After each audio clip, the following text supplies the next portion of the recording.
Hello, good afternoon mga madiscarding mommy. Magdi-display po ako ng aking mga soft drinks. Bali, ituturo ko lang po sa mga madiscarding mommy kung paano po tayo mag-refill ng ating mga soft drinks.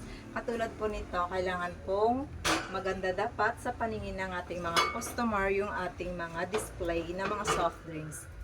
Katulad po nito, aayusin po natin.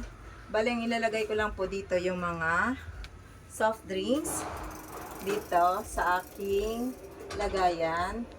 So, mangyayari po nito mga madiscarding mommy, ang gagawin po natin ay dapat by level. Ang ibig ko pong sabihin, dapat mula sa taas hanggang pababa para maganda po sa paningin ng ating mga customer.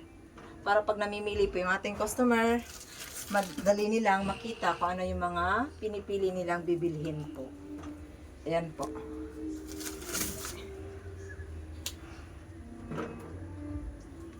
Ayan po. So, habang nagre-refill po tayo, ayan, mamaya-maya po ipapakita ko po sa inyo yung kinalabasan ng kanyang mga itsura ng aking mga display. Kasi makikita po natin dito paano yung pagka sunod-sunod ng kanyang height. Ayan po mga madiscarding mommy. Sorry.